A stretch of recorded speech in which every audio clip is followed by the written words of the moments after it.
We stayed at the holiday campground, but we changed spot. We went scouting with the bicycle, and we moved to a different spot that had much better reception and privacy. As you can see, it's just awesome. Probably the best spot in the whole campground.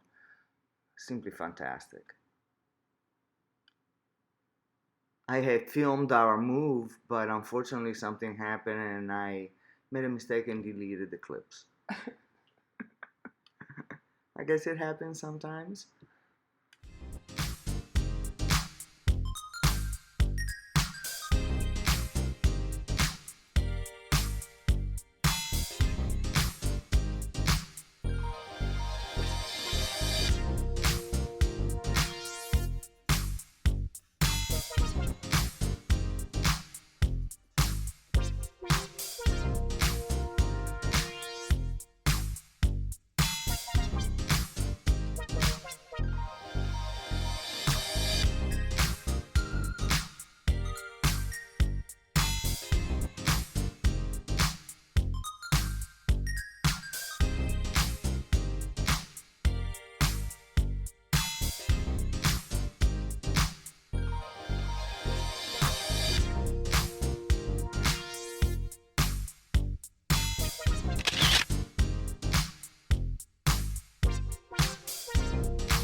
The $1 million question is, what kind of camper are you?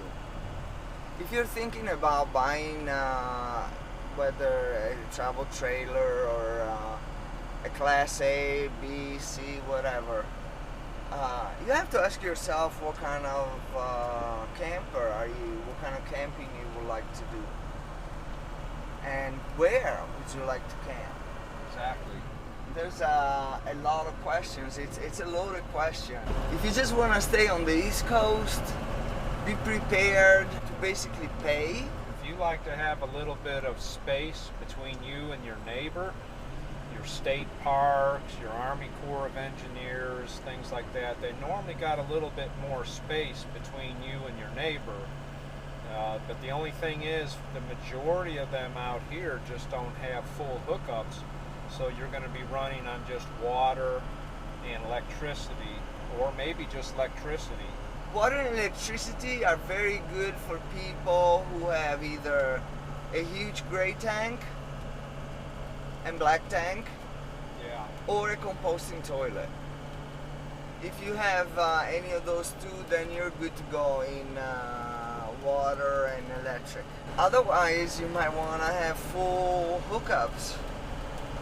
And then, yeah, you gotta pay. If you go to the West Coast now, also, that's another thing. There's a lot of BLM, and of course, then you gotta decide if you want to be the boondocking type of camper or the hookup type of camper. As you all know, or if you haven't followed us, we are boondocking lovers, and we really like to go out west because there's BLM. So then, if that's the kind of camper that you want to be, you have to think about having a solar system installed. Solar panels, battery monitoring system, all that good stuff. So, what kind of rig you have and what do you do are impacted greatly by the kind of camping you choose to do, you want to do. So give it some good thoughts, because I think that a lot of people nowadays, they buy big rigs, big fifth wheel or buses, and then they expect to go out in the wilderness, and first thing you need to do is look at the ground clearance. So just look at it, then they're disappointed when they can't go or there isn't enough space. Still, there is no right way, there's no wrong way. Right. A lot of times you're going to need to get a trailer and figure out what it is you want to do. But if you like being away from people like we do most of the time, then you want to more or less have a trailer that's more adapted to off-grid living. But I think our size of the trailer, the Oliver being 23 feet, it's perfect. We can get in anywhere.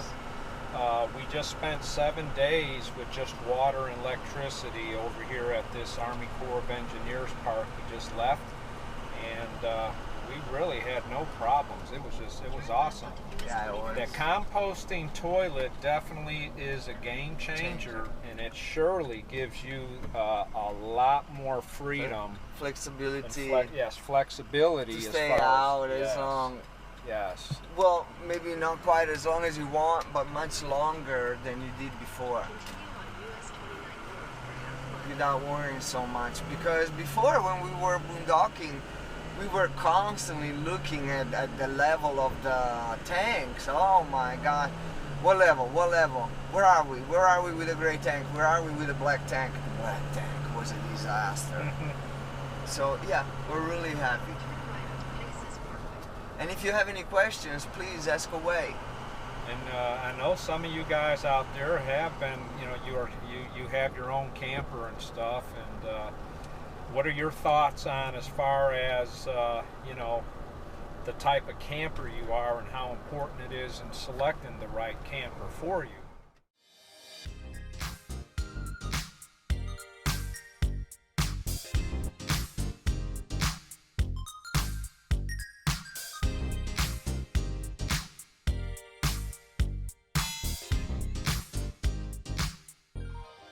We're about to leave this beautiful site.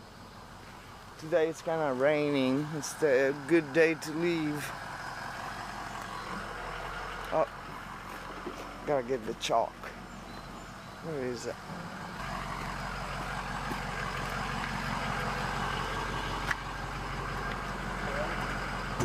Closing this, checking the brake lights, make sure you're visible from behind you. Okay.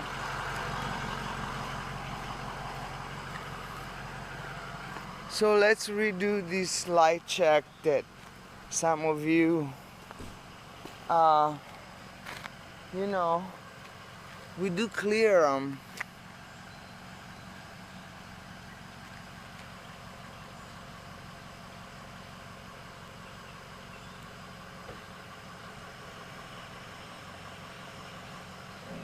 We can see, that's why we don't cover our bikes completely, so that the lights can be visible.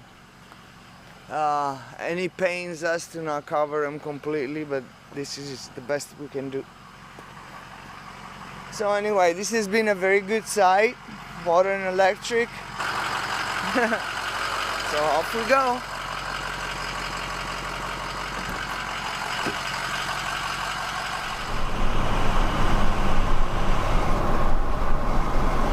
Believe in letting the engine slow down the truck instead of having to race up to a stop sign and slam on the brakes. It's a good practice if you let that engine kind of slow you down when you come to a stop.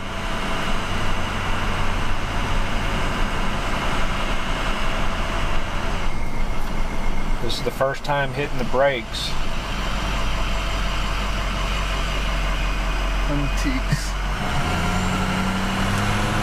This is really pretty, huh? It is. A little overcast, rainy, just a little drizzle. We've been kind of dry here in the southeast for quite a while. So finally the weather pattern's moving in. Hopefully it'll cool it off a little bit too. But you know, summer is pretty much here. Yeah.